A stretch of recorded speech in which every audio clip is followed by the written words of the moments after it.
नमस्कार साथियों, आप कैसे हैं? अच्छे होंगे, सकुशल होंगे। आज हम चर्चा करेंगे एक बुद्धिमान औरत के 4 सवाल। इसी गांव में एक सेठ रहता था। उसके एक ही पुत्र था जो व्यापार के काम के लिए बाहर गया हुआ था। उसकी बहू एक दिन कुएं पर पानी भरने के लिए गई। घड़ा जब भर गया तो उसको मुंडेर पर रखकर हाथ मुंह धोने लगी। तभी वहां 4 राहगीर आ पहुंचे। एक राहगीर ने कहा, बहन, मुझे बहुत प्यास लगी है, क्या मुझे पानी पिला सकती हो? सेठ की बहू को पानी पिलाने में थोड़ी झिझक महसूस हुई, क्योंकि उस समय वह कम कपड़े पहने हुई थी, उसके पास लोटा नहीं था। इसी कारण उसने वहां उन राहगीरों को पानी पिलाना उचित नहीं समझा। बहू ने उनसे पूछा कि आप कौन हैं? राहगीर ने जवाब दिया कि मैं एक यात्री हूं। बहू बोली, यात्री तो संसार में 2 ही होते हैं, आप उनमें से कौन हैं? अगर आपने मेरे सवाल का सही जवाब दिया तो मैं आपको पानी पिला सकती हूँ, वरना मैं आपको पानी नहीं पिला सकती। बेचारा राहगीर उसकी बात का कोई जवाब नहीं दे पाया। तभी दूसरे राहगीर ने पानी पिलाने की विनती की। तब बहू ने पूछा कि अच्छा बताएं कि आप कौन हैं? दूसरा राहगीर बोला कि मैं एक गरीब आदमी हूँ। तब बहू ने कहा कि इस संसार में 2 ही गरीब आदमी हैं, आप उनमें से कौन हैं? प्रश्न सुनकर दूसरे राहगीर को भी कुछ समझ में नहीं आया और वह चुपचाप वहां से चला गया।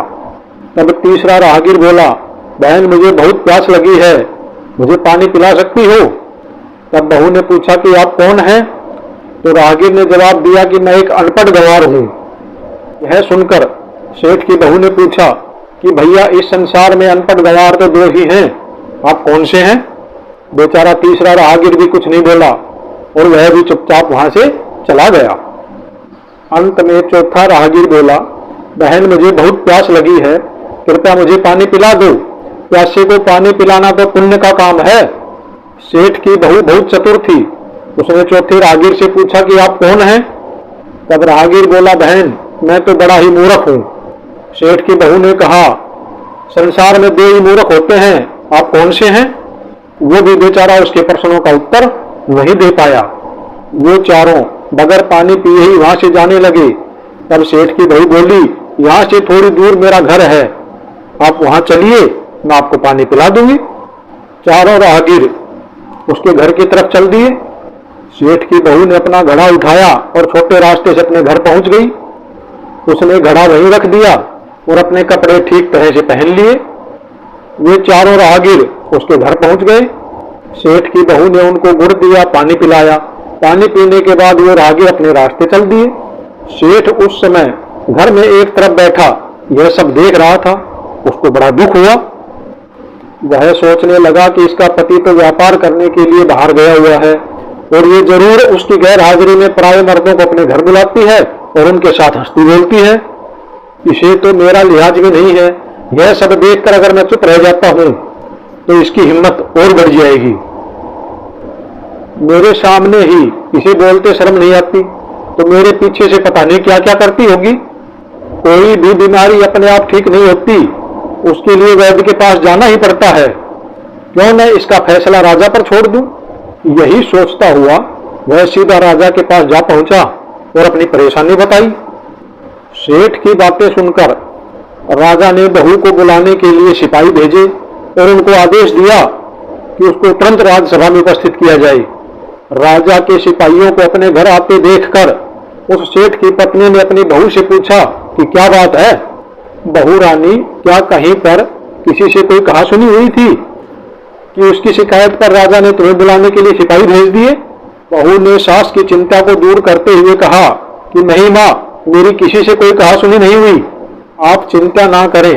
सास से कहकर सिपाहियों से बोली, आप पहले अपने राजा से यह पूछकर आए कि उन्होंने मुझे किस रूप में बुलाया है। बहन, बेटी, बहू किस रूप में उनकी राजसभा में आऊं? बहू की बात सुनकर सिपाही वापस राजा के पास चले गए। उन्होंने राजा को सारी बात बताई। राजा ने तुरंत आदेश दिया और कहा कि पालकी लेकर जाओ और कहना कि बहू के रूप में बुलाया है। सिपाही ने राजा की आज्ञा के अनुसार सेठ की बहू से कहा कि राजा ने आपको बहू के रूप में आने के लिए पालकी भेजी है। बहू उसी समय पालकी में बैठकर राजसभा में पहुंच गई। राजा ने पूछा कि तुमने दूसरे पुरुषों को अपने घर पर क्यों बुलाया, जबकि तुम्हारा पति घर पर नहीं है। बहू ने कहा, महाराज मैंने तो अपने कर्तव्य का पालन किया है। प्यासे पथिकों को पानी पिलाना कोई अपराध नहीं है, यह तो हर गृहिणी का कर्तव्य है। जब मैं कुएं पर पानी भरने गई थी तब मैं बहुत कम कपड़े पहनी हुई थी, इसी कारण उन राहगीरों को कुएं पर पानी नहीं पिलाया। उन्हें बड़ी प्यास लगी थी और मैं उन्हें पानी भी पिलाना चाहती थी। मैंने उनसे प्रश्न पूछे और वे उत्तर नहीं दे पाए, तो मैं उन्हें अपने घर बुला लाई और घर आकर ही पानी पिलाना उचित समझा। राजा को बहू की बात ठीक लगी, मगर उन्हें उन प्रश्नों के बारे में जानने की उत्सुकता लगी हुई थी जो बहू ने चारों राहगीरों से पूछे थे। राजा ने सेठ की बहू से कहा, मगर मैं भी सुनूं वो कौन से प्रश्न थे जिनका वो लोग उत्तर नहीं दे सके। बहू ने सभी प्रश्न दोहरा दिए। प्रश्न सुनकर राजा और सभासद सभी चकित रह गए। राजा ने उससे कहा कि अब तुम खुद ही इन सभी प्रश्नों के उत्तर दो, हम सब तुमसे यह जानना चाहते हैं। सेठ की बहू बोली, महाराज मेरी दृष्टि में पहले प्रश्न का उत्तर है, संसार में दो ही यात्री हैं, सूर्य और चंद्रमा। दूसरे प्रश्न का उत्तर है, बहू और गाय, ये दो ही ऐसे प्राणी हैं जो सबसे गरीब हैं।